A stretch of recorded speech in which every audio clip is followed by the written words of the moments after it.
kalau pemerintah agak cerdas sedikit gitu, inisiatifnya tidak terbalik. Saya dulu pernah mendengar inisiatifnya adalah sekolah-sekolah non formal itu mau disamakan dengan sekolah formal. Penelitiannya gitu, rasa sakit itu membuka apa namanya, ingatan. Rasa sakit sekejap itu ingatan saat itu tuh nempel terus gitu.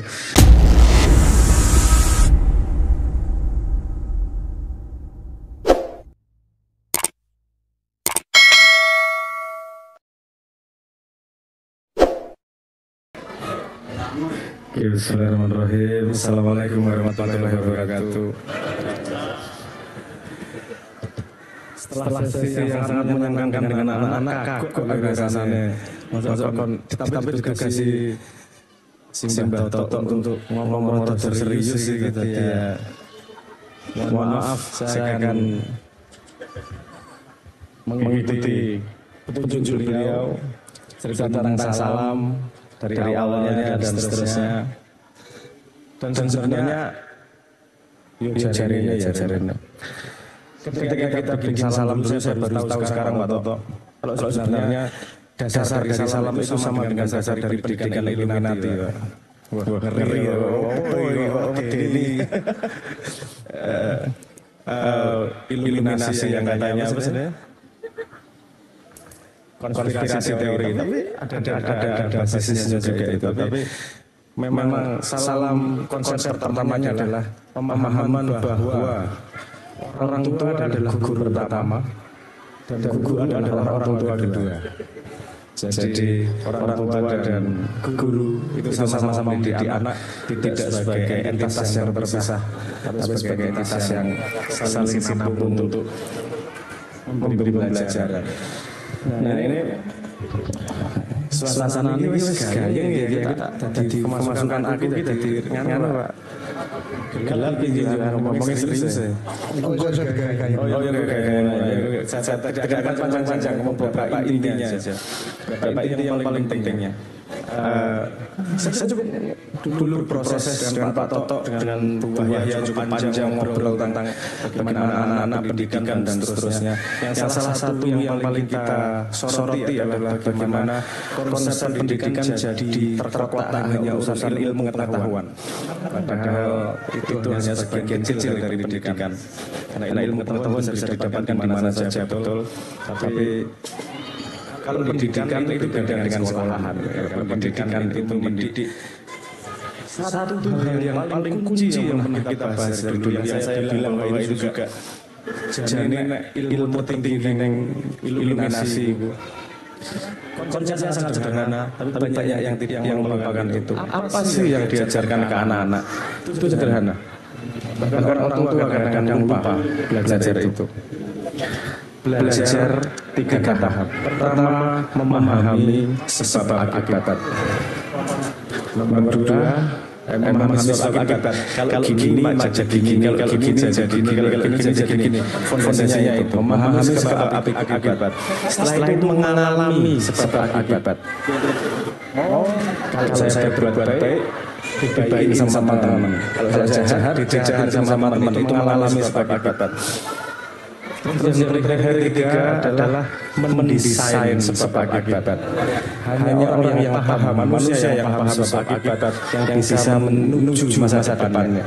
Kebanyakan manusia menuju masa depannya bercita-cita dengan berharap mendapatkan dari langit karena tidak tahu konsep mendasar tentang sebab akibat. Karena apapun yang kita lakukan adalah sebab yang akan menghasilkan akibat. Nah, itu sebenarnya sangat simpel. Semua orang yang meremehkan, tapi itu kunci dari semuanya. Dari semuanya yang hidup di dunia, di alam bumi ini. Memahami sebab akibat, mengalami sebab akibat, sehingga kemudian mendesain sebab agar mendapatkan akibat yang kita harapkan. Semua teori-teori di sekolah itu adalah teori tentang sebab akibat. Agar kita paham ilmu, setelah itu paham dunianya, seolah-olah kita bisa agar kita paham sebab akibat, tapi nggak pernah diajari gimana mendesain akibat, mendesain sebab sehingga mendapatkan akibat. Saya tak ngomong panjang nanti malah mendiskusi kalau gayeng, tapi 25 tahun bukanlah waktu yang sebentar untuk membangun ini. Anak saya juga duduk di sini karena ya saya paham konsepnya. Apalagi umur segitu itu paling penting untuk memberi dasar, memberi lambaran untuk kehidupan sebelumnya. Satu yang bisa didapatkan kelihatan utama ketika anak sekolah di salam dan tidak di salam. Si anak mendapatkan masa kecilnya. Si anak tidak terlalu cepat dikungkung oleh situasi, tidak dikontrol situasi sosial, tidak dikungkung oleh dogma, tapi si anak dibiarkan eksplorasi menjadi dirinya sendiri. Itu momen yang hampir dunia modern menghilangkan semuanya. Karena anak jadi terbiasa patuh, bukan terbiasa mengikuti apa yang dia inginkan, diharapkan. Karena kalau ada keinginan, dia konsekuensinya. Sebab dari keinginan akibatnya adalah belajar. Aku ingin mainan gawe apa? Akibatnya itu sinau gawe gitu.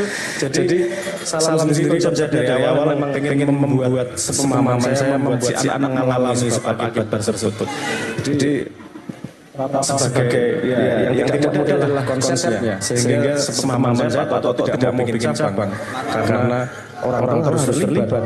Konsep yang pertama tadi, orang tua adalah guru pertama, guru adalah orang tua kedua, sehingga tidak bisa dipisah itu. Kalau orang tuanya tidak tertarik mendidik anaknya, ya rasa gini nih, itu terasa atau ini. Nah, orang-orang terasa atau kan jarang tuh. Apa saja? Ini jadi tak kayak di pasangan McDonald sekali nyeluk gitu. Sponsor cepet banget jane.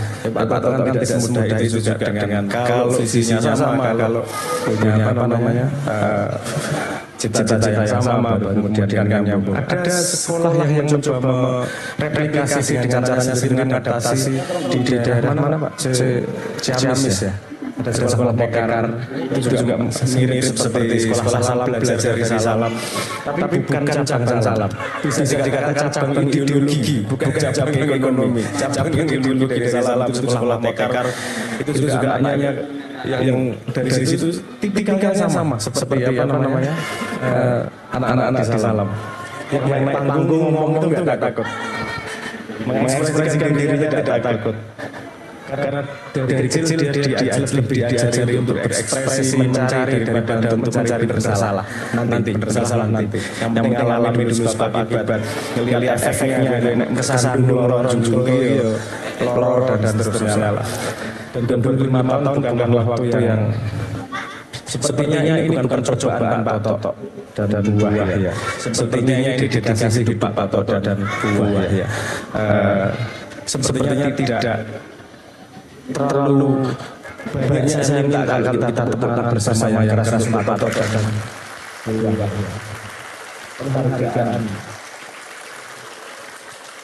penghargaan kepada beliau berdua yang pengalaman di sosialnya sudah sangat banyak mendedikasikan dirinya untuk mendidik generasi muda. Saya tidak yakin banyak orang yang mampu melakukan itu. Dan Pak Toto bahasanya selalu dramatis. Ini judulnya dramatis banget itu. Rubuhnya sekolah rakyat kami. Sekolah rakyat karo sekolah rakyat sing 3 juta maksudnya sing sos itu ya. Bukan. Ini mungkin maksudnya Pak Toto adalah tidak mudah menghadapi situasi sekarang. Apalagi keadaan sudah berubah dengan teknologi. Ngomongin AI. Ini benar-benar membuat kita harus berpikir ulang tentang pendidikan. Dan menurut saya yang paling siap menghadapi AI adalah pendidikan model seperti di salam. Aku ada DDG Pak, tenang. Aku orang pinter DDG. Tapi ini pandangan objektif. Analisanya sederhana. AI, tahu ya AI, ChatGPT, Sonnet, Poe, segala macam itu adalah mesin yang punya kemampuan menjawab. Jadi jawab, dia pinter banget. Sementara sekolah formal sekarang itu anak dilatih untuk menjawab. Jawabannya salah nilainya rendah, jawabannya benar nilainya tinggi. Ketika mesin menjawab, yang pintar menjawab, orang yang pandai menjawab itu gunanya semakin sedikit. Terus piye? Kalau ada mesin menjawab, yang kurang apa berarti? Kemampuan bertanya. Karena tidak akan mengeluarkan apapun kalau anaknya tidak bertanya, kalau orangnya tidak mampu bertanya. Orang yang penuh keingintahuan, anak-anak kecil yang mengekspresikan dirinya pengen mencerminnya adalah anak-anak yang terlatih untuk bertanya pada situasi. Kok gini sih? Gimana caranya ya? Kok ini sih? Nah, anak-anak seperti itu, generasi seperti itu yang paling akan kompatibel dengan zaman AI. Kalau di pendidikan formal sekarang, itu pertanyaannya disediakan oleh gurunya, disediakan oleh kurikulumnya. Jadi si anak tinggal jawab. Padahal pertanyaan saya, ibu, bapak-bapak yang sudah dewasa, itu dalam hidup itu lebih banyak jawaban atau lebih banyak pertanyaan? Ngopo ya kok kiri ya? Memang kiri sambarnya kiri itu. Ayo. Soalnya guys ini tadi.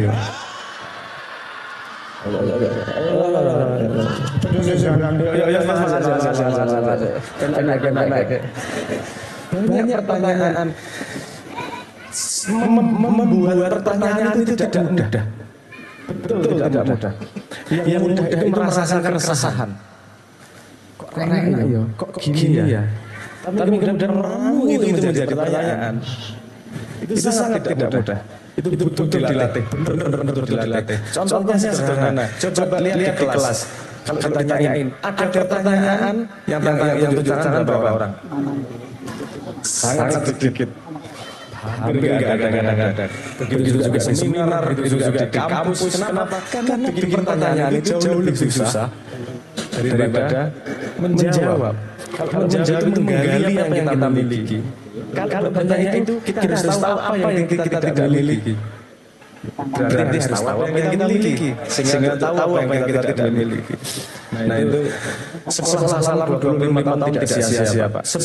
Walaupun jenengan tidak paham akan ada AI suatu hari datang, sengaja tanpa sengaja cara pendidikan yang benar sesuai dengan zaman itu ternyata bisa menjawab tantangan dalam semua zaman, termasuk zaman yang belum kita bayangkan berikutnya, yaitu zaman AI. Saya sudah teriak tentang AI beberapa tahun yang lalu dan sampai sekarang jadinya cuma euforia. Jadi tagline sama Wapres. Pokoknya Pak Wapres AI gitu. AI-mu. AI asuh.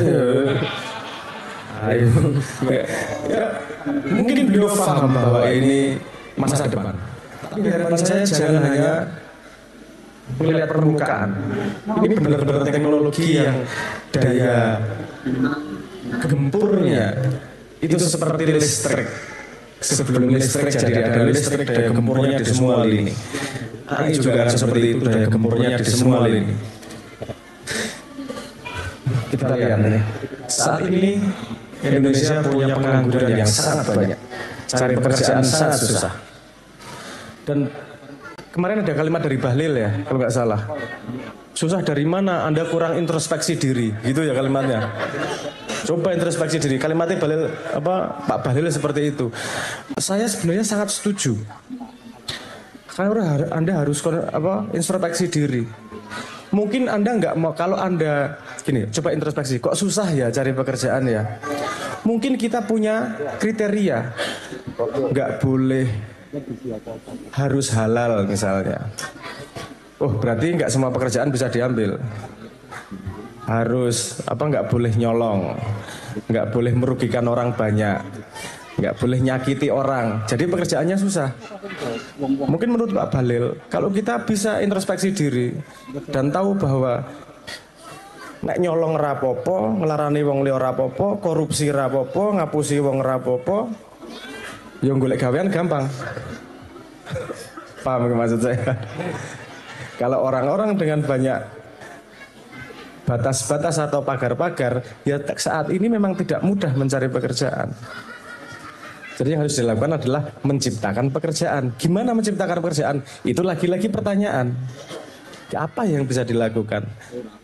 Ada salah satu contoh di daerah Depok atau mana ya kalau nggak salah beberapa tahun yang lalu. Anto atau Santo, Anto Suruh, pernah dengar nggak? Ayo, populer ya. Saking randuwe gaweane, pokoknya pekerjaannya dikongkon ngopo wae gelem, Mbak.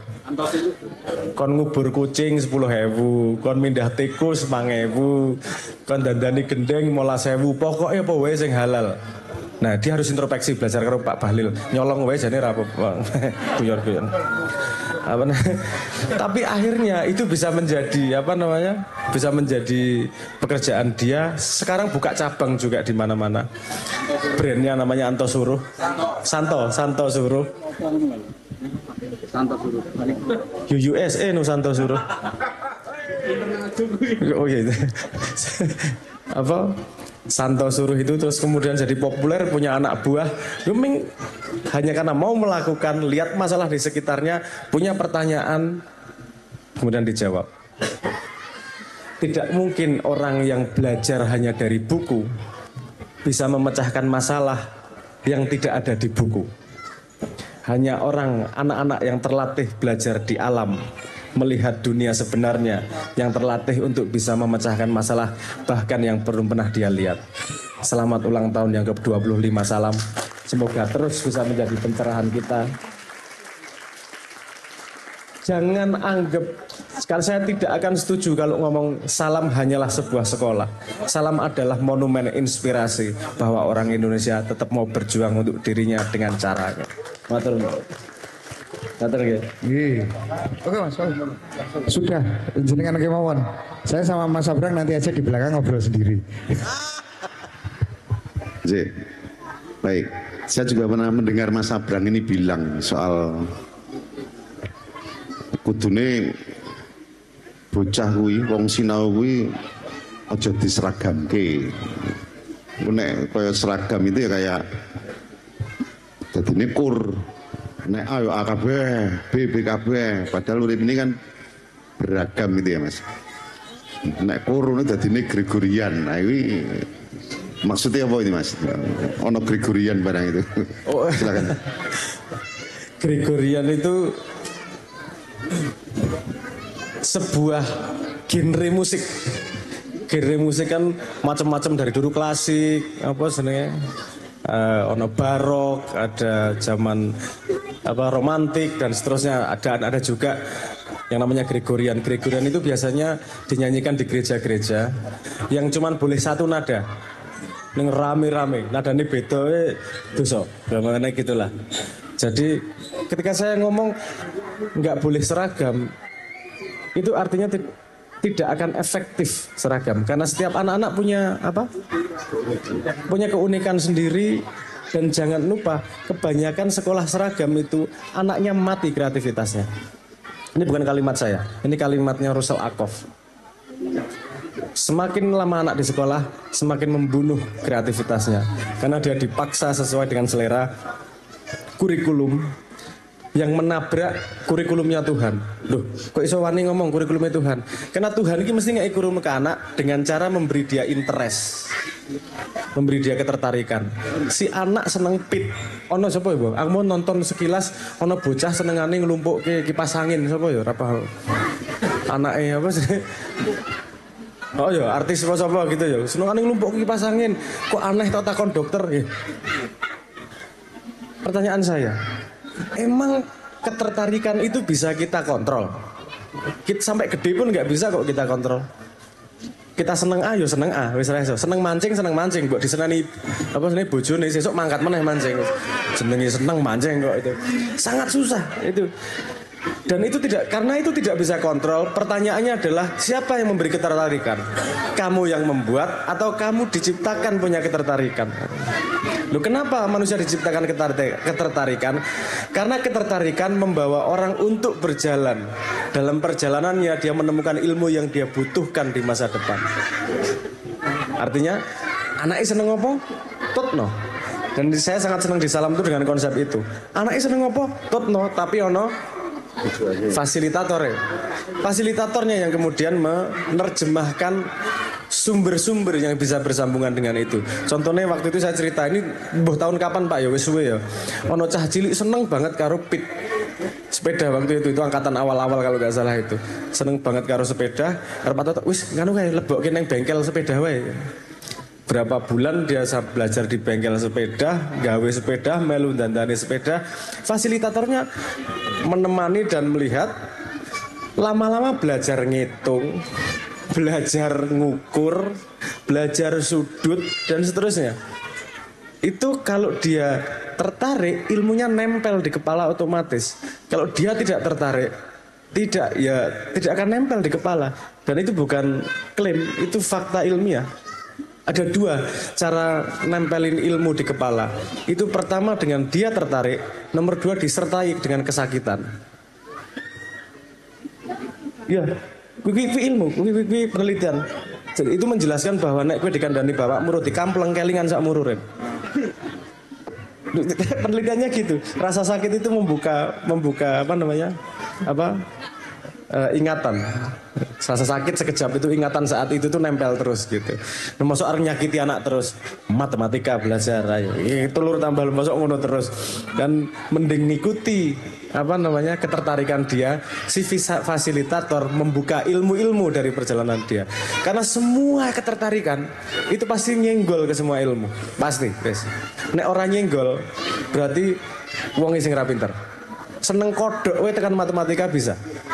Seneng kodok tekan Tuhan bisa. Nah itulah fungsi fasilitator, menyambungkan ketertarikan ke keilmuan. Ini yang membuat sekolah Salam tidak mudah buka cabang. Fasilitator ki angel. Fasilitator itu susah karena dia harus jauh lebih cerdas daripada guru-guru biasa. Itu sebabnya di Finlandia semakin tinggi pendidikannya, dia semakin ngajar semakin rendah. Karena semakin rendah si anak harus selalu ngikuti keinginan si anak. Gurunya yang harus jagani. Oh, dia seneng menek wit. Iso belajar apa iki? Oh, dia seneng dolanan pit. Iso belajar apa iki? Ada satu lagi yang waktu itu autis Pak ya, dikon gawe jembatan gitu. Itu kreativitas seperti itu yang hanya ada di Salam. Jadi bukan membentuk si anak untuk sesuai dengan konsep orang tua dan lingkungan, tapi menyiapkan si anak untuk bisa beradaptasi terhadap semua lingkungan. Itu konsep utama Salam sepemahaman saya. Nonton. Baik, terima kasih. Tepuk tangan dulu untuk Mas Sabrang ya. Tadi yang disampaikan terakhir tadi bahwa setiap anak itu punya keunikan masing-masing yang itu di Salam itu difasilitasi gitu ya. Difasilitasi. Misalnya anak senengane soto, meneliti soto bukan berarti lalu didik mereka jadi bakul soto. Enggak. Tapi dari soto itu anak belajar nimbang iki pirang gram, 10 gram ini pirang on dan seterusnya. Matematikanya dari situ. Cara gawe soto piye? Oh, pertama, kedua, ketiga. Oh, itu bahasa Indonesia teks prosedur. Nah, itu ilmunya masuknya dari situ. Algoritma. Cara membuat soto itu algoritma. Itu sejak kecil anak sudah diajak ke sana gitu ya. Dan kita berangkat dari keunikan dari anak gitu ya. Menghargai apa yang dibawa sejak lahir, dikembangkan minat, bakat, potensi dan akhirnya nanti ketemu jati diri gitu. Tadi yang pertama tadi Mas Abraham bicara soal berpikir terstruktur ya Mas, soal sebab akibat itu kan bagaimana kita berpikir terstruktur gitu. Ada yang mau ditambahkan Mas? Soal soto ini. Oh iya, mungkin tadi soto terus kok mikirin jadi pekerjaannya soto ini ya lucu. Saya tidak pernah berpikir pekerjaan anak saya apa di masa depan sama sekali. Karena dari sudut pandang sains ataupun dari sudut pandang agama itu ngomongnya sama. Orang berhasil itu faktor terbesarnya itu bukan usaha. Gak enak ini, tapi kenyataannya seperti itu. Faktor terbesar orang berhasil itu keberuntungan. Ini penelitian. Ini berbahaya ngomongnya kok yo wong ora gelem apa jenenge usaha. Enggak gitu juga. Usaha itu memperlebar kemungkinan untuk sukses, tapi tidak menjamin sukses. Kalau kamu usaha keras, kamu bisa sukses, bisa enggak. Tapi kalau kamu tidak berusaha sama sekali, pasti gagal. Meetingnya gitu, mikirnya. Tidak akan sukses, paham ya maksud saya ya? Nah, itu memang penelitiannya ngoten. Wih, ora enak. Apa sebenarnya kok faktanya gitu? Faktanya memang keberuntungan. Jadi belajar ini itu tuh proses yang disebut sebagai mempersiapkan diri. Karena keberhasilan itu datangnya dari bertemunya persiapan dengan datangnya kesempatan. Siap-siap ra ono kesempatan, nggak akan jadi sukses. Sebanyak apapun kesempatan, kita nggak siap, nggak akan jadi sukses. Banyak contohnya di situ. Drummer siapa? Blitzkrieg Pop kalau nggak salah. Ramones kalau nggak salah. Kalau nggak salah drummernya Ramones itu dia jadi drummer. Itu karena dia seneng banget sama Ramones, latihan tiap hari dan nggak mungkin ada kesempatan jadi drummernya, wong dia fans kok. Suatu hari dia nonton konsernya, kalau nggak salah Ramones ya, saya bisa salah. Tapi salah satu band lawas itu. Ketika nonton konsernya, si drummernya kejang juk mati. Di atas panggung, kejang geledak, so berhenti. Nanya, siapa yang bisa ngedrum? Angkat tangan dia, naik jadi drummer, wis selamanya jadi drummer. Band favoritnya dia. Itu nggak ada yang bisa jamin. Tapi kalau dia nggak persiapan, dia nggak akan sampai pada titik itu. Sama sekali. Artinya sekolah gini nih, ini kita persiapan. Karena kita nggak tahu si anak jalannya mau kemana. Siapkan dia untuk menghadapi apapun. Jadi karena dari soto aja. Itu pekerjaan yang terbuka bisa banyak. Tukang sotone, supplier bahan sotone, supplier mangkok sotone. Ono soto sing enak ki karena kecape dhek iso gawe kecap sing enak. Jadi karena dia tahu komponen soto, ngembangi akeh banget. Seneng mancing, itu juga bisnisnya bisa banyak banget tergantung dengan kesempatan yang terbuka. Artinya semakin dia nyemplung pada yang dia sukai, semakin dalam kesempatan bisnisnya akan semakin terbuka di masa depan. Intinya aku ngomong kuwi wae sih. Wis rasa digagas pekerjaan. Pekerjaan yang Anda bayangkan kemarin besok akan hilang kok, tenang aja. Ganteni AI akeh-akeh, tenang wae. Yo kira enak ngomongnya. Dan kita sudah ada kok sejarah itu. Saya bisa menceritakan sejarah bagaimana teknologi baru menghilangkan banyak pekerjaan, tapi juga membuka banyak pekerjaan. Siapa yang bisa mengambil pekerjaan baru adalah orang yang siap beradaptasi, orang yang persiapannya banyak. Dan itu yang dibangun di kebiasaan, itu yang dibangun di sekolah alam. Salam di sini gitu. Baik, mungkin ini sementara terakhir, ini satu kali lagi pertanyaan terakhir ya untuk Mas Abrang ya. Ini soal algoritma, Mas. Soal algoritma. Dia sudah dikuasai mesin ini. Kemudian tadi disampaikan bahwa pengetahuan itu sudah tersedia lah. Beda dengan zaman kita kecil dulu kan harus lewat guru, lewat buku gitu ya. Tapi sekarang sudah di tangan kita lah kalau kita punya niat mencari pengetahuan atau informasi apapun gitu. Artinya dari sisi itu udah beres gitu ya. Nah, yang tersisa di manusia ini apa, Mas? Ya kan? Karena sudah tadi gaweane diganti AI kabeh lah. Yang tidak bisa dilakukan oleh algoritma mesin itu cari masalah. Wah, repot ini.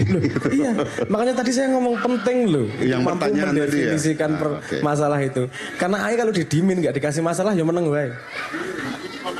Itu kemampuan manusia untuk mendefinisikan masalah, ngelihat masalahnya apa. Dan jangan lupa, nggak semua hal bisa dilakukan AI. AI itu pembantu yang baik.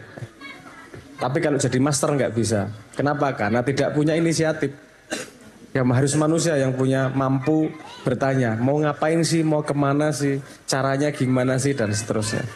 Jadi yang nggak hilang adalah manusia yang bisa mendefinisikan masalah.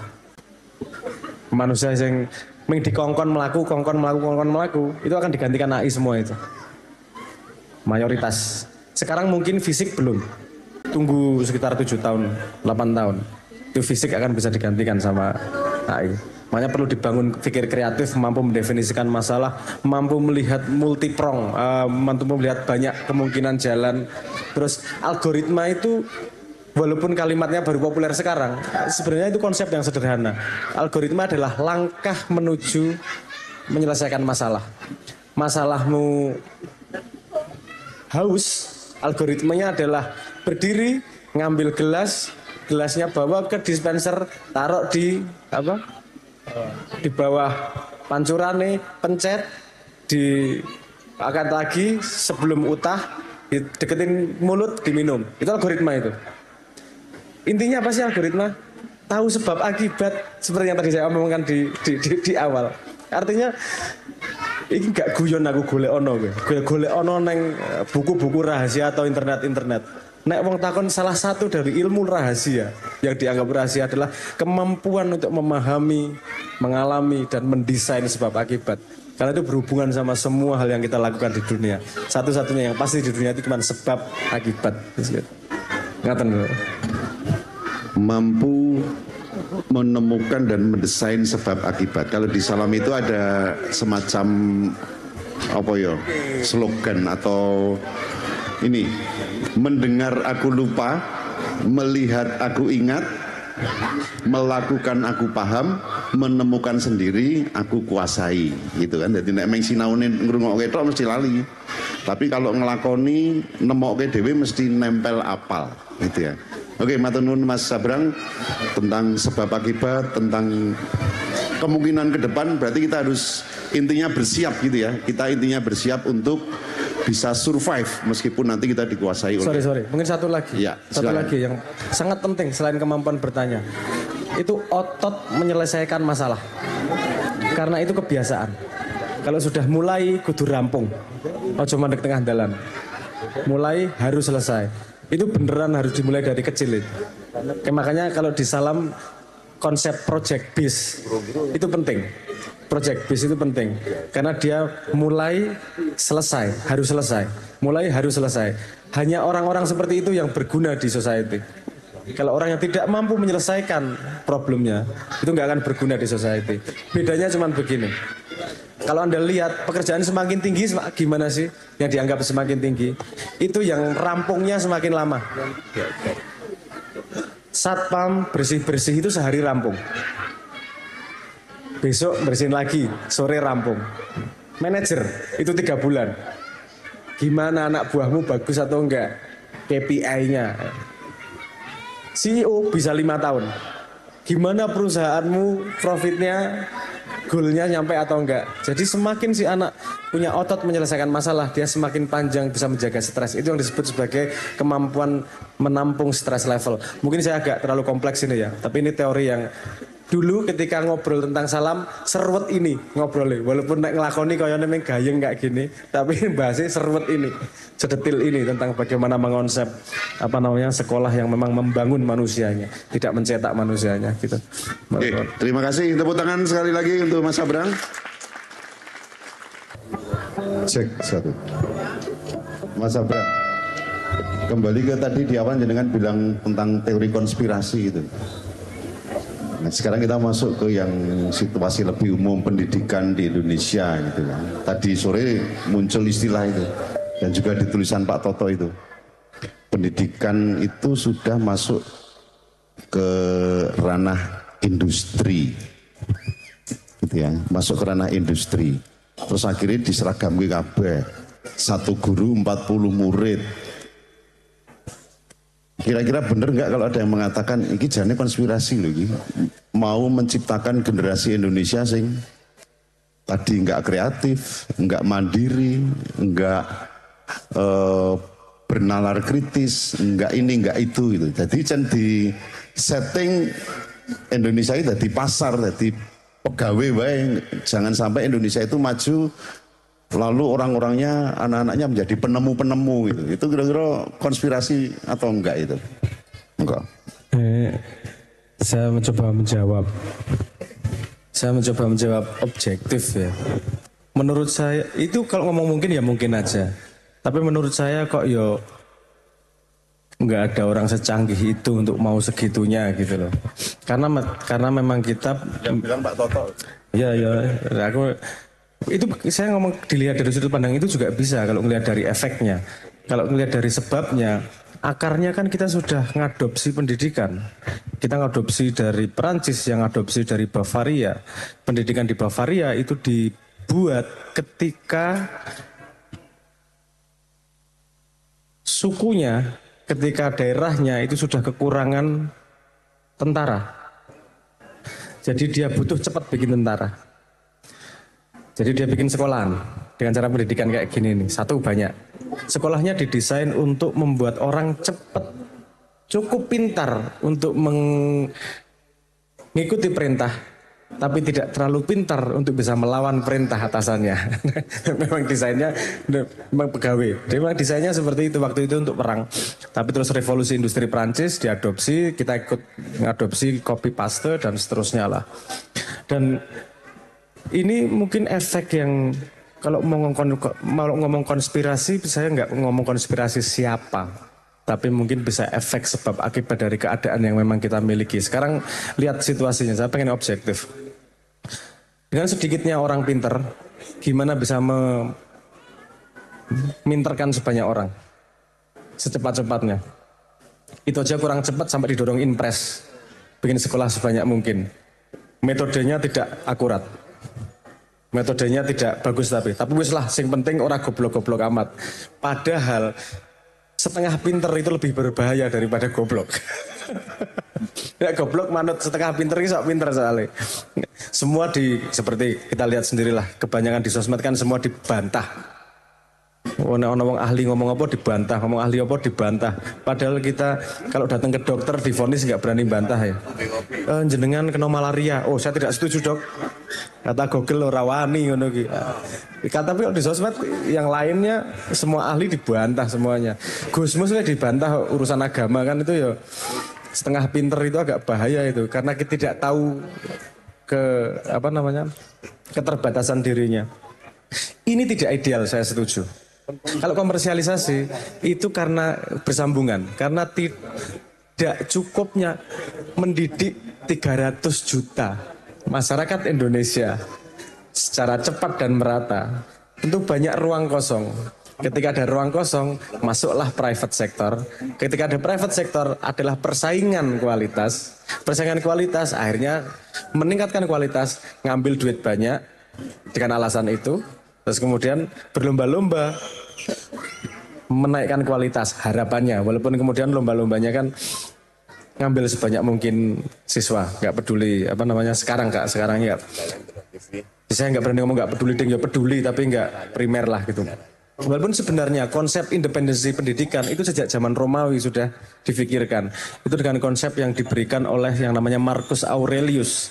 Dia membuat konsep yang namanya endowment.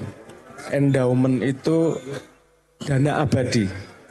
Dana abadi itu harus disertakan dengan institusi pendidikan.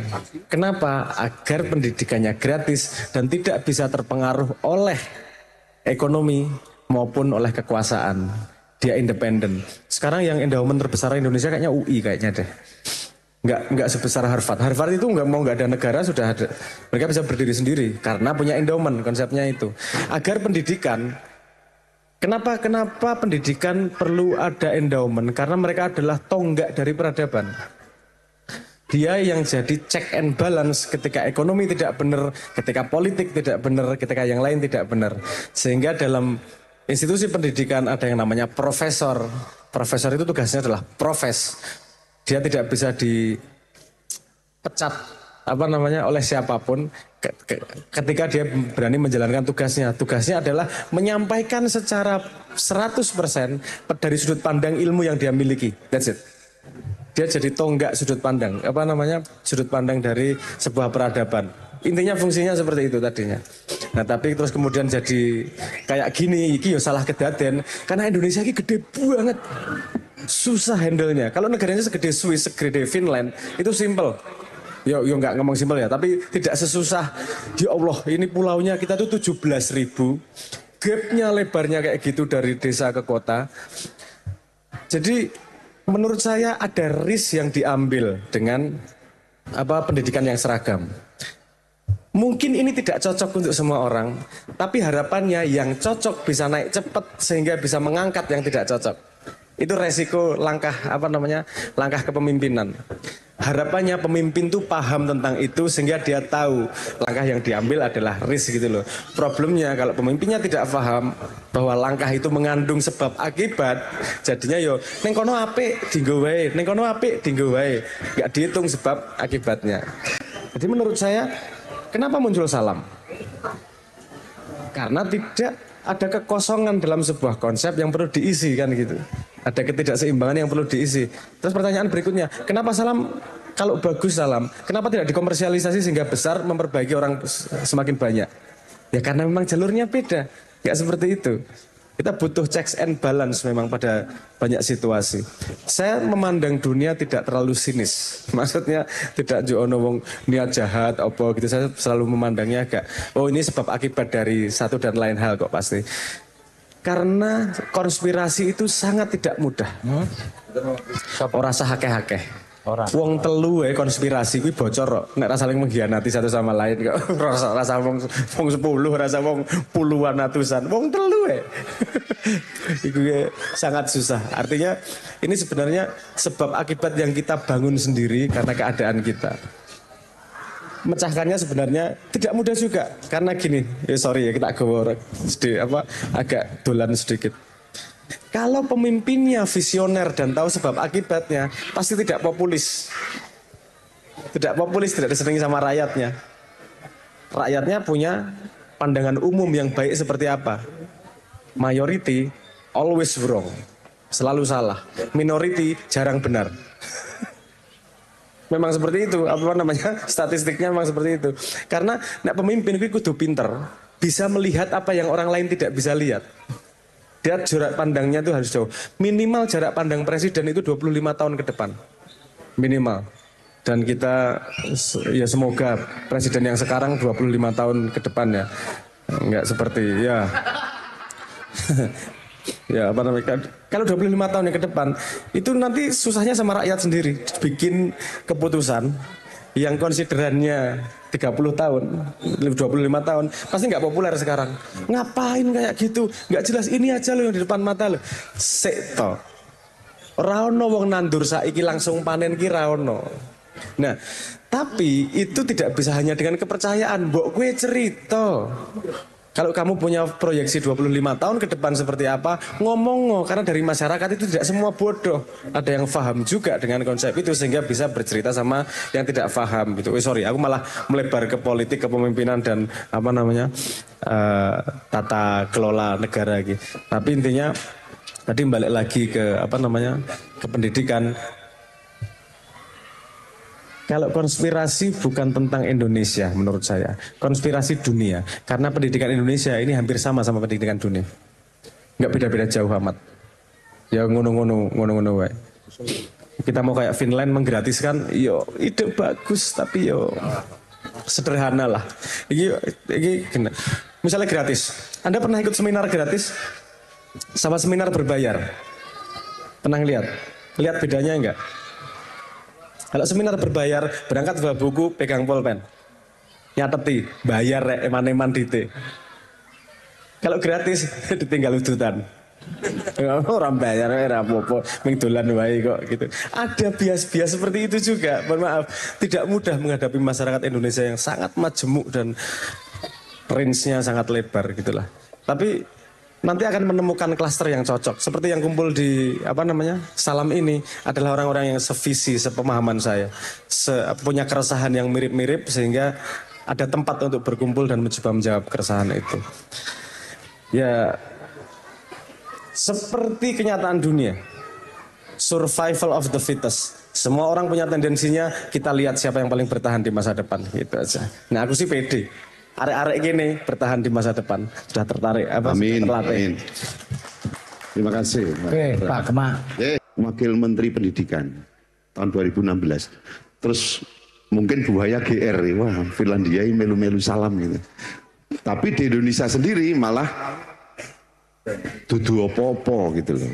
Wah ini padahal Finlandia dinilai sebagai sekolah dengan kualitas pendidikan yang tinggi dan terbaik gitu lah. Gimana Mas Abraham?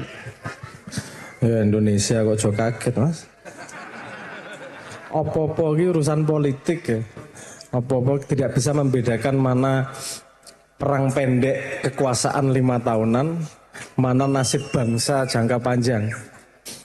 Kok pendidikan digawe 5 tahun ganti 5 tahun ganti. Iki lagi tukul durung dadi apa-apa wis ganti meneh lagi tukul. Ya gimana ya, saya sudah di banyak bidang ngajak ngobrol mereka tentang itu, tapi ya nggak hanya pendidikan ya, di banyak bidang yang lain juga. Tapi memang mohon maaf ya, saya merasa mungkin ini jadi itu ya, jadi ini pendapat pribadi. Saya merasa kok rakyat cuma jadi pelengkap penderita di negara ya gitu. Ngerasanya gitu terus terang. Wong kita nggak didengerin juga kok. Mau ahlinya kayak apa? Arep pinter ya kaya ngopo? Arep didetake kaya ngopo? Yo mesti ra percaya nek mereka gak kenal gitu. Sementara kenalmu ki sepiro saya.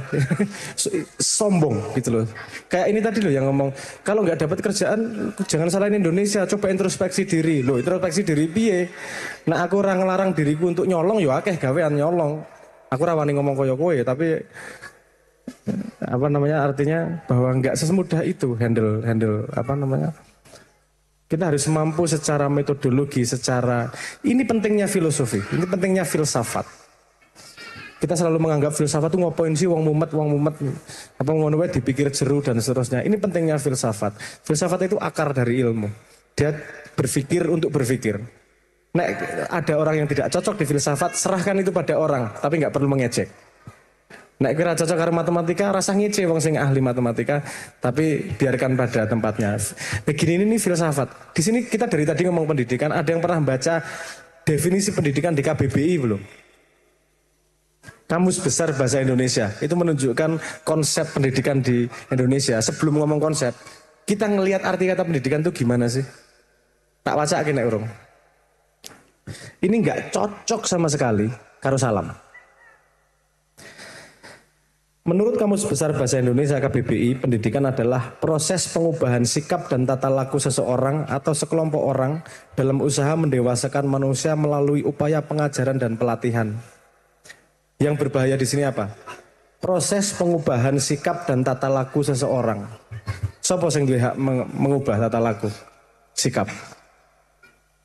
Gurune luwih bener mo. Menteri Pendidikan luwih bener mo. DPR luwih bener mo. Kok kowe iso punya hak untuk mengubah tata sikap seseorang tuh? Kita tahu maksudnya agar sikapnya lebih baik, tapi jalannya bukan kamu seolah-olah paling tahu terus kemudian mengubah sikap seseorang. Enggak, sanguni si anak sebanyak mungkin ilmu sehingga dia bisa memilih sikap paling bagus seperti apa untuk hidupnya. Biarkan pilihannya di tangannya. Sing ngei urip Gusti Allah kok, sing noto-noto sikap kowe. Kurang po nabi ngei tata sikap ki. Luwih ampuh bangane nabi yo kowe. Bisa ngatur tata sikap ki. Itu output dari pendidikan. Bukan tujuan dari pendidikan. Tahu ya bedanya ya? Kalau output kan efek sampingnya. Kalau tujuannya semua harus Nah Arnoto ngono setrum wae ndase apa iso tok apa sene ngopo dadak pendidikan suwe-suwe gitu loh kalau tujuannya mengubah tata sikap. Nah, artinya memang kita tidak punya fondasi filosofi yang jelas tentang guna pendidikan itu seperti apa. Jadi tiap tahun ganti, kalau jenengan ngomong apakah ini kepentingan politik? Ya kepentingan politik. Tapi bukan berarti kita harus ikut. Salam adalah contoh bahwa pendidikan anak kecil tidak harus ikut yang itu. Kurikulum apa wae kita membangun manusia. Sikap dan kene cah cilik-cilik pecicilan ngene iki mau. Ya wis biar ada waktunya, paham manusianya.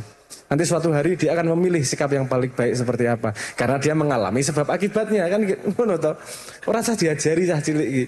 Nanti dia akan menemukan sendiri tempatnya di mana.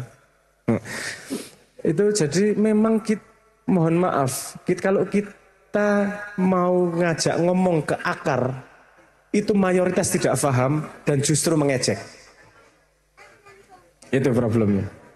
Dan yang jadi calon-calon ya ini problem besar dari meritokrasi yang tidak berjalan. Yang megang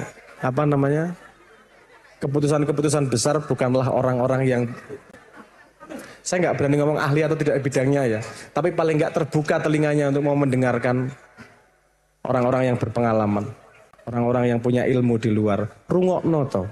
Kudu kowe sing paling hebat sak donya iki ora kowe. Kalau kamu nggak kenal bukan berarti dia tidak ada. Iso lho ana wong pinter di pojokan. Wong kene dadi inspirasi Finlandia aja bisa kok. Tapi saya yakin kalau ini benar-benar terbukti jadi Finlandia baru didatengin.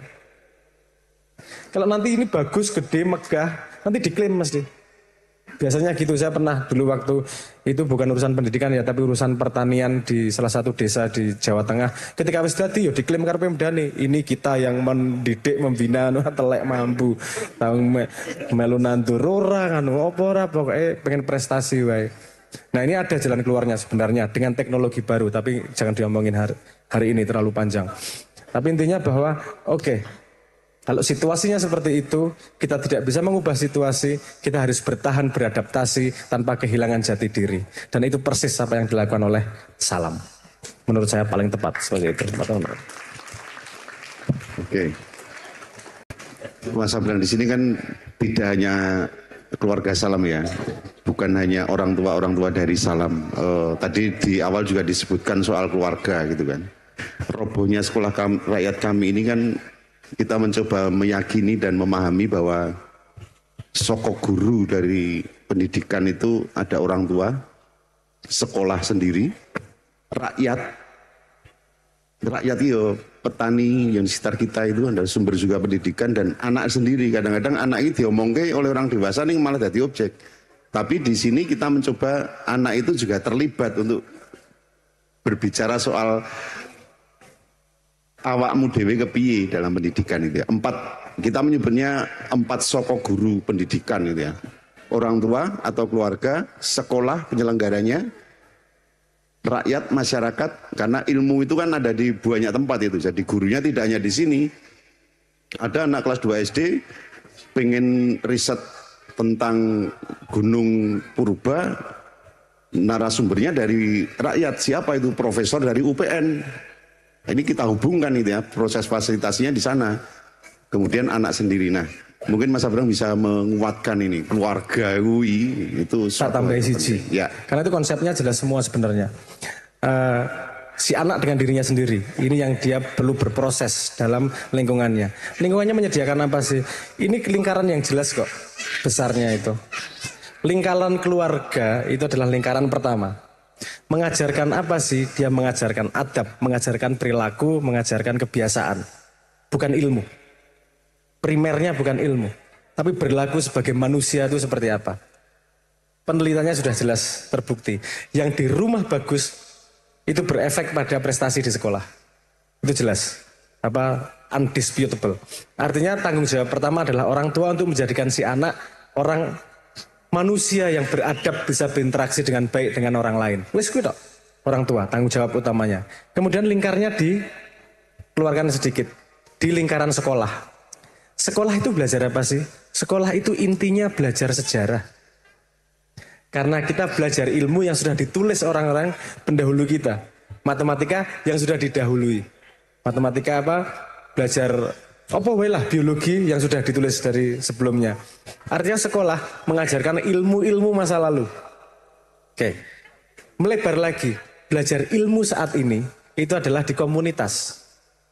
Ngumpul karo komunitas, serawung, itu belajar dengan ilmu sejarah yang kumiliki, bagaimana aku memotret masalah yang sekarang ya. Itu lingkaran sekarangnya itu ada di situ. Satu lagi ditambahi sebenarnya dilebarkan. Lingkaran dunia itu di mana? Dulu belum ada.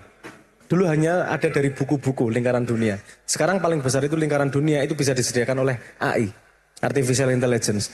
Kita bisa ngelihat kalau model kayak gini masalahnya. Kalau di India gimana ya memecahkannya? Kalau ini di Pakistan gimana memecahkannya? Itu akan datang semua ilmunya. Jadi ada memang lingkar yang berbeda dan tanggung jawab yang berbeda. Subjek pusatnya si anak. Si anak belajar mengenal dirinya melalui cermin-cermin. Cermin keluarganya, cermin masa lalu di sekolahnya, dan cermin lingkungannya, dan cermin dunia. Nanti balik ke dia. Jadi sepemahaman saya layernya seperti itu. Oke. Sedikit lagi, satu kata. Monggo. Einstein itu pernah mengatakan gini, imajinasi itu lebih penting dari pengetahuan. Karena segala kemajuan di dunia ini diawali dari imajinasi. Ada pesawat terbang ya wong biyen bayangke piye nek iso mabur gitu. Ada televisi itu piye bayangke wong iso ditonton dari jarak jauh. Ada telepon berangkat dari imajinasi piye nek wong iso komunikasi. Itu tentang imajinasi itu masuk gak ke layar itu, Mas? Itu masuk, tapi jangan lupa bahwa itu biasnya Einstein. Biasnya Einstein, karena Einstein ketika menemukan teori relativitas, dia menggunakan thought eksperimen. Dia menggunakan imajinasinya untuk membayangkan orang di atas kereta dan di bawah kereta. Itu ada ceritanya agak detail lah itu. Tapi dia pakai power imajinasi. Misalnya Tesla itu pakai power imajinasi. Tapi ada yang powernya masalah juga. Oh, ngelihat masalah di depan mata, dia pecahkan, ada juga. Tapi sebenarnya peradaban, society ini, itu ada fungsinya masing-masing orang. Makanya kita harus menemukan tempatnya. Di peradaban itu yang tugasnya berimajinasi itu seniman. Itu seniman yang tugasnya imajinasi. Dia bikin Leonardo da Vinci misalnya gambar kayak gini. Anda lihat teknologi HP yang handphone itu, mobile phone itu pertama kali keluar itu hampir tahun 60-an 70-an di film Star Trek. Jadi imajinasinya dari seniman dulu. Terus yang punya technical, ini dia nggak membayangkan, oh saya pengen mencapai itu. Saya pengen mencapai itu. Jadi seniman, imajinasi itu jaraknya 100 kilo, katakanlah gitu. Bisa sampai ke sana. Terus kalau yang tahu technical, itu bisa jaraknya 10 kilo. Yang memproduksi itu jaraknya 1 kilo. Nah manusia bisa tempatnya berbeda-beda. Kalau semua disamaratakan harus 10 kilo, nggak ada yang berimajinasi. Kalau semuanya berimajinasi, Rano yang kerja gitu. Artinya sangat benar ketika si anak itu dilepaskan, wih pengennya apa toh, senengnya apa toh, tertariknya di mana sih?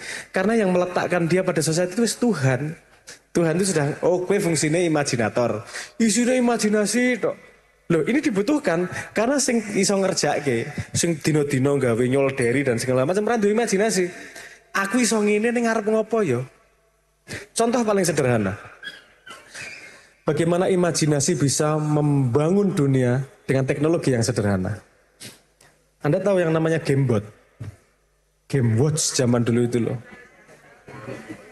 Sekarang masih ada nggak ya? Ya seorang saya di HP kabeh Game Watch itu. Itu cuman dia orang workshop, orang Jepang ini yang mainan tahu elektronik, tapi nggak punya imajinasi. Ini bisa diapain ya? Oh tak giniin lah, mainan ginian. Ternyata laku besar. Dia hanya mencoba menerjemahkan imajinasi dengan teknologi yang ada di depan matanya itu. Itu bagaimana proses interaksi antara imajinasi menjadi barang inovasi. Semua itu imajinasi. Contohnya, banyak lagi contohnya. Stable diffusion Anda paham? Gak tahu ya, Stable Diffusion. Stable Diffusion itu salah satu nama AI yang pertama-tama bisa bikin gambar. Bikin gambar, kita nulis, pengen ini dong keluar gambarnya. Itu dia keluar, bikin itu karena dia tidak mampu berimajinasi. Aku mampunya nulis, tapi gak mampu bayangin. Itu ada penyakit namanya afantasia. Sehingga dia bikin mesin untuk menjawab masalahnya sendiri. Karena dia tidak mampu berimajinasi.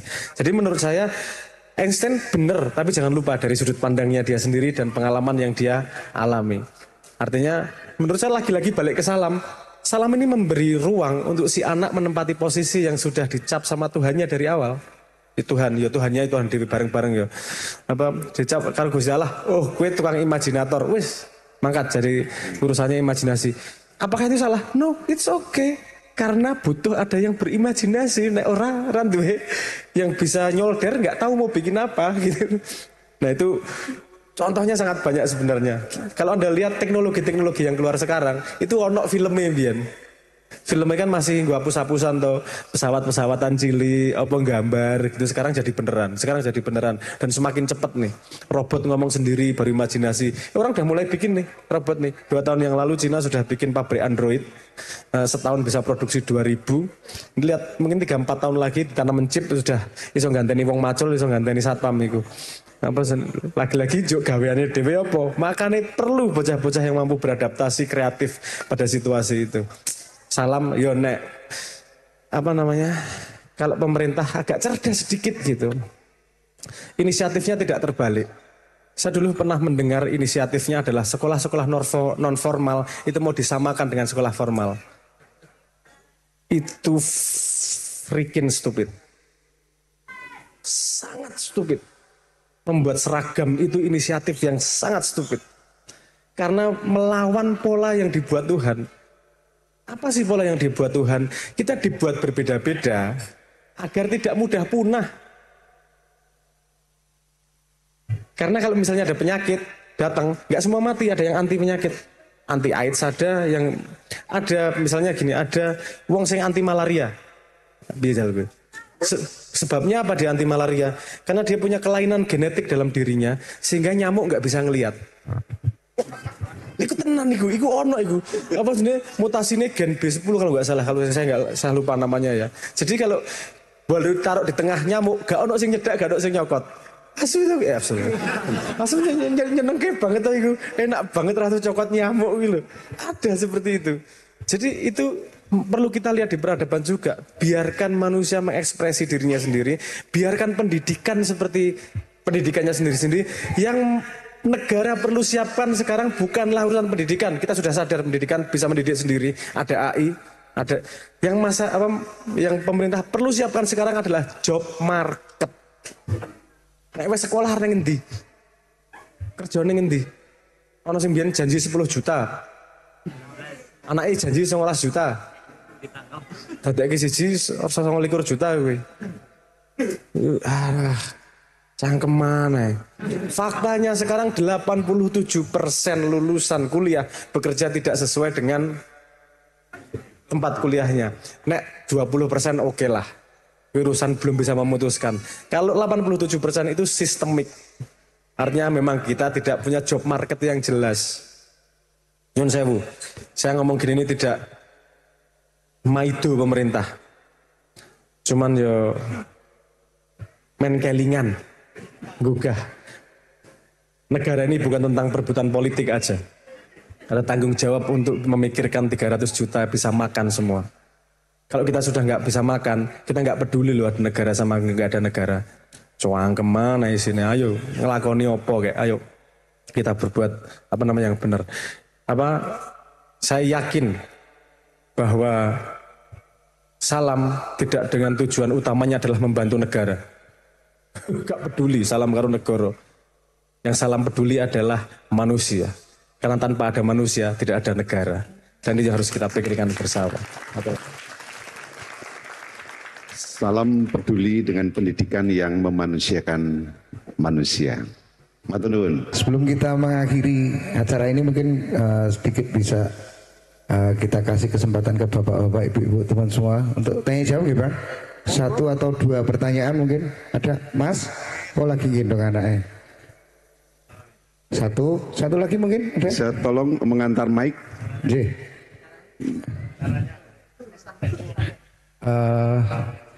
Monggo Mas, ke depan aja Mas, monggo.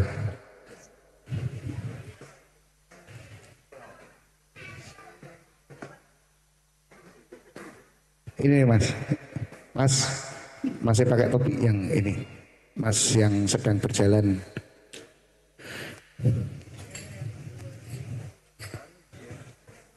Ya, monggo Mas, nama, terus ya sebutkan nama, terus jenis kelamin digambar Mas. Monggo silakan.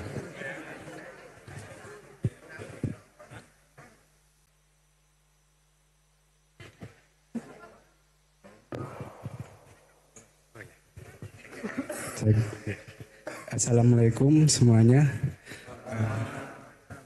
Nama saya Risang. Saya ingin bertanya sama Mas Abrang tentang analogi sebab akibat kausalitas yang dulu pernah Mas Abrang sampaikan. Analoginya itu mahasiswa yang dase mumet dan bakul angkringan yang kepo itu loh Mas.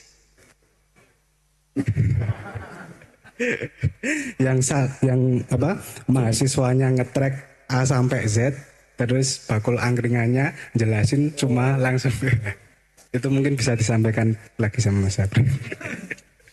Makasih. Ya, ada lagi? Mungkin sekalian dijadikan satu. Satu lagi? Tidak ada, oke. Yang di, oh, ora tekan parkiran, ora tekan parkiran. Monggo Mas Abrang untuk direspon. Wah, iki aduh. Wih guyon Mas. Guyon. Tak ceritake kene ning rada nganu ra apa ya. Rada enak ngono lah. Itu tuh guyon waktu itu menunjukkan bahwa orang yang tidak ngetrack sebab akibat ini mesti outputnya lucu kalimatnya. Jadi waktu itu saya cerita, jadi ada tukang angkringan, ada customer datang, duduk, terus ndase lagi mangan, ndase mumet ngono ki. Terus ditakoni, "Ngopo Mas mumet Mas?" ngono ki. Yo ono masalah ya gitu. Masalah apa wis rasa dibahas lah. Masalah ra penting gitu. Wis. Iki sampean mangan kok ora mangan iwak iki piye to? Kan yo iwakku mati ya Mas ning akuarium. Wis tak ingu 10 tahun. Tak sayang-sayang mati iwake ngono. Loh, Mas duwe iwak? Heeh. Oh. Berarti nganu Mas yo. Apa jenenge?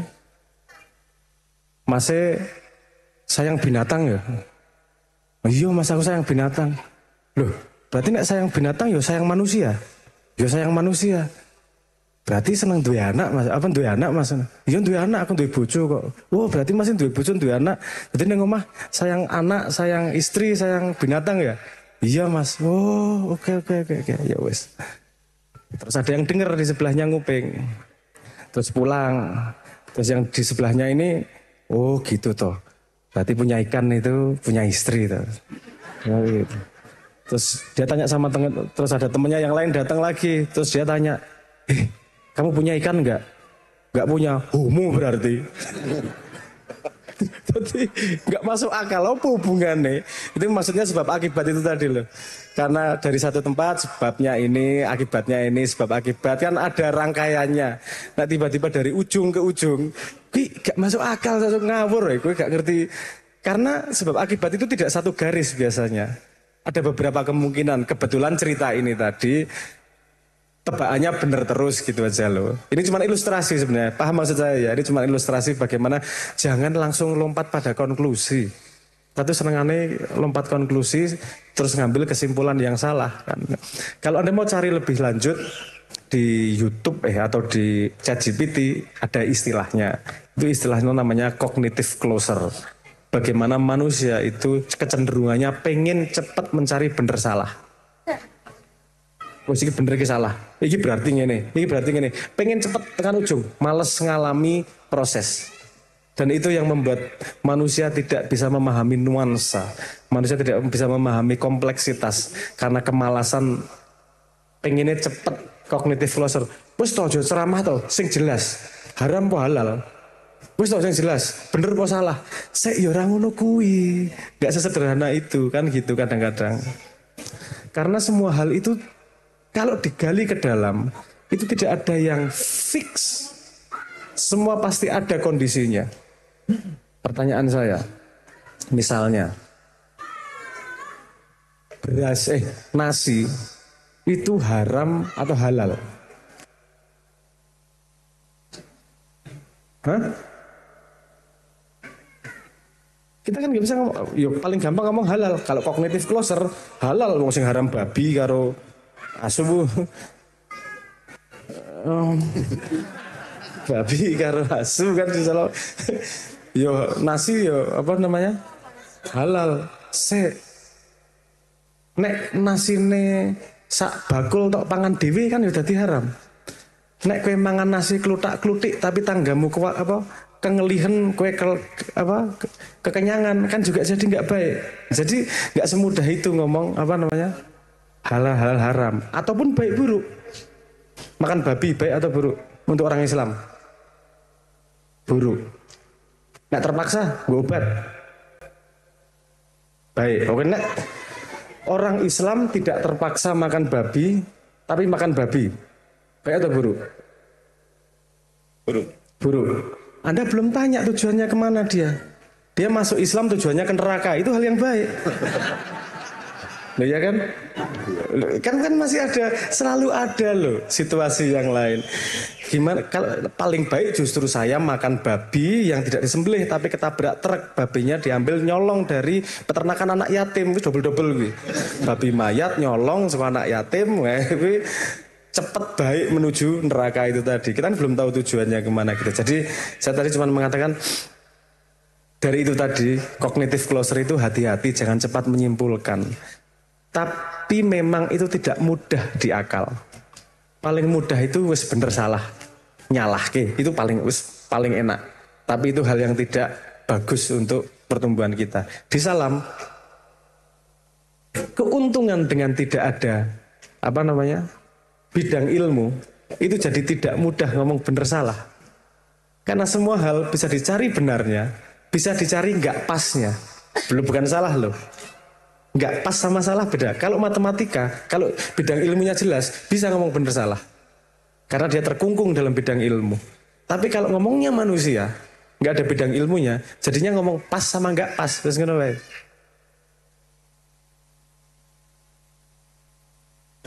Anakku yang pertama, itu mbiyen ketika kecil, itu kalau matematika nggak bisa ngitung. Males, sinawai. Tapi kalau ngitung jumlah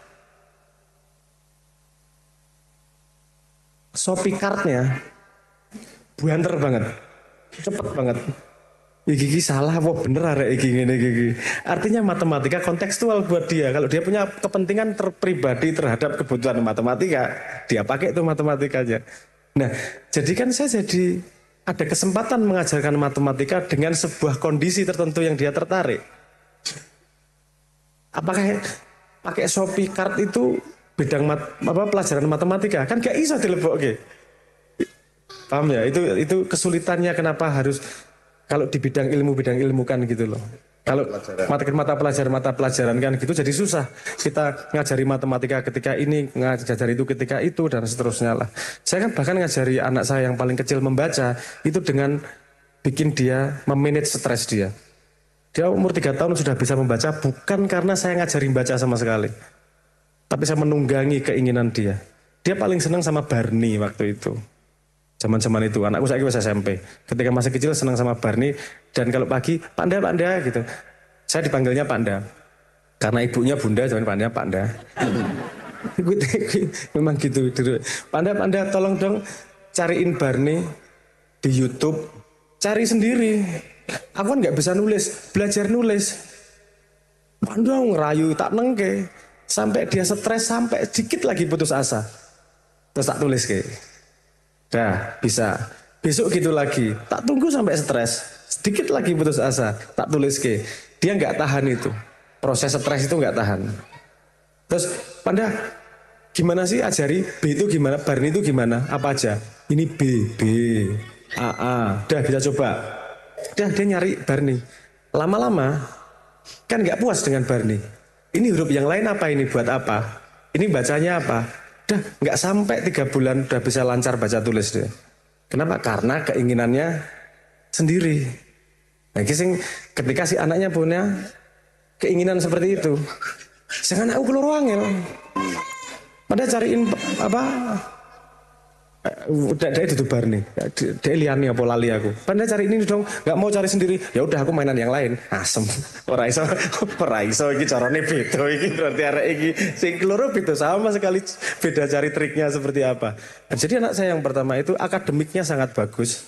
Anak yang kedua saya akademiknya lulus alhamdulillah. Dan dia tidak punya kekhawatiran sama sekali urusan akademik. Blas. Zali namanya. Gimana sih? Kok ujian dapat 50? Enggak ya Panda, enggak 50. Berapa? 52 yo. Iya. Itu cuman angka Panda, tenang aja. Yo, karemu konsepmu piye, aku gak paham aku. Arek iki gak paham. Artinya bukan saya yang memaksakan, karena kalau saya memaksakan dia kehilangan semangatnya iki. Wis tak tutke nang endi to. Ternyata dia paling seneng itu justru seni. Aneh beda iki arek iki. Dia di teater itu seneng banget. Karena dia biasanya teriak-teriak nggak boleh, di teater suruh teriak-teriak. Jadi bahagia dia menjadi dirinya yang tidak terkontrol di alasannya teater itu. Ya oke lah tak culke wae karepmu piye. Jadi memang tricky membangun, mencetak anak. Ini kan tadi mencetak nih. Mencetak anak sama menumbuhkan anak itu dua hal yang sama sekali berbeda. Kalau mencetak itu pakai cetakan, kalau menumbuhkan itu harus dikancani terus menerus. Sehingga guru pertamanya harus orang tua.